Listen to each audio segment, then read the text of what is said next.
देखते हैं अब कौन सा सेकंड नंबर पे। सेकंड नंबर पे कौन सा था? अल्प विराम। अल्प विराम कौन सा होता है? अल्प विराम का चिन्ह होता है ये वाला, ठीक है, ये होता है अल्प विराम का चिन्ह।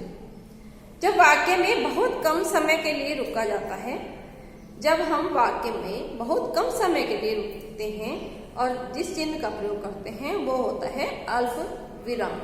वाक्य में बहुत कम समय के लिए रुकने की जगह अल्प विराम का प्रयोग किया जाता है। वाक्य में बहुत कम समय के लिए जब हम रुकते हैं तो किस चिन्ह का प्रयोग करते हैं? अल्प विराम का प्रयोग किया जाता है। अल्प विराम कौन सा होता है? ये वाला चिन्ह, ठीक है।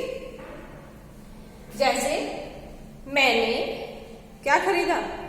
मैंने केला, संतरा, सेब और अंगूर खरीदे, ठीक है। मैंने क्या खरीदे? मैंने क्या खरीदा? केला, संतरा, सेब और अंगूर खरीदा, ठीक है। वाक्य में जब हम बहुत कम समय के लिए रुकते हैं तो हम अल्प विराम का प्रयोग करते हैं। अब हम पढ़ते हैं अर्ध विराम। क्या होता है? अर्ध विराम। जब वाक्य में अल्प विराम से भी ज्यादा समय लगता है तो अर्ध विराम चिन्ह का प्रयोग किया जाता है। जब वाक्य में हम अल्प विराम से ज्यादा समय लेते हैं तो अर्ध विराम का प्रयोग करते हैं। जब वाक्यों में अल्प विराम से थोड़ा अधिक समय के लिए रुकते हैं, जब हम वाक्य में अल्प विराम से ज्यादा अधिक समय के लिए रुकते हैं तो हम अर्ध विराम चिन्ह का प्रयोग करते हैं। जैसे सूरज निकला, सूरज निकला, सवेरा हुआ, ठीक है, सवेरा हुआ, अर्ध विराम का चिन्ह का प्रयोग कर दिया हमने। उसके बाद सूरज निकला, इसके बाद भी हमने अर्ध विराम चिन्ह का प्रयोग किया है।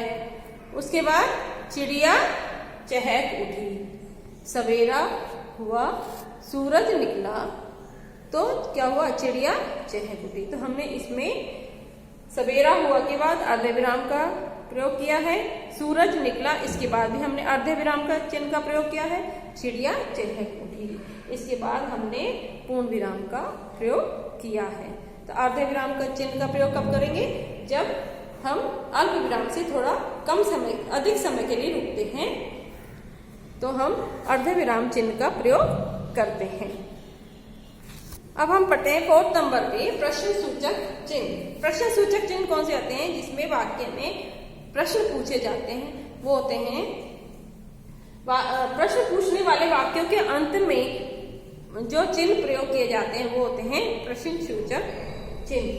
प्रश्न पूछने वाले वाक्यों के अंत में प्रश्न सूचक चिन्ह का प्रयोग किया जाता है।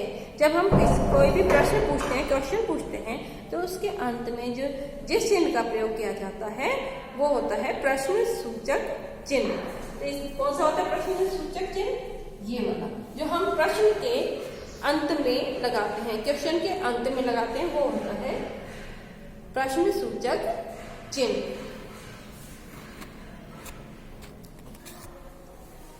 5th नंबर पे है आश्चर्य सूचक चिन्ह। आश्चर्य सूचक चिन्ह कौन सा होता है?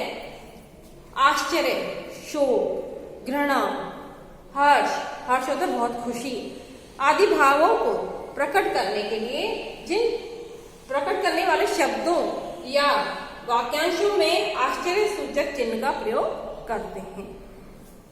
आश्चर्य, शोक, घृणा, हर्ष यानी बहुत खुशी, इन सभी भावों को प्रकट करने के लिए वाक्य में जिस चिन्ह का प्रयोग करते हैं वो होता है आश्चर्य सूचक चिन्ह। इसका चिन्ह कौन सा है? देखो निशान कौन सा है? ये वाला, ठीक है, ये वाला निशान है आश्चर्य सूचक चिन्ह, ठीक है। जैसे शाबाश, जैसे हम बोलेंगे शाबाश तुम पास हो गए, तो शाबाश के बाद हमने लगाया आश्चर्य सूचक चिन्ह। ठीक है, तुम पास हो गए, शाबाश, तुम पास हो गए, है ना। तो आश्चर्य सूचक चिन्ह का हमने प्रयोग किया है, हमने खुशी प्रकट की है इसमें। और आश्चर्य का भाव भी होता है इसमें, घृणा का भाव भी होता है, शोक का भाव होता है। हे भगवान, तुमने क्या किया, ऐसे करके बोलते ना, हे प्रभु। तो हम इसमें भी आश्चर्य सूचक का प्रयोग करेंगे। तो घृणा करते हैं, छी छी, ये कैसा है, ऐसे करके बोलते हैं ना कई बार। तो हम उसके बाद भी नफरत वाले शब्द में भी हम आश्चर्य सूचक चिन्ह का प्रयोग करते हैं। तो क्या हो गया इसमें, आश्चर्य, शोक, घृणा, हर्ष।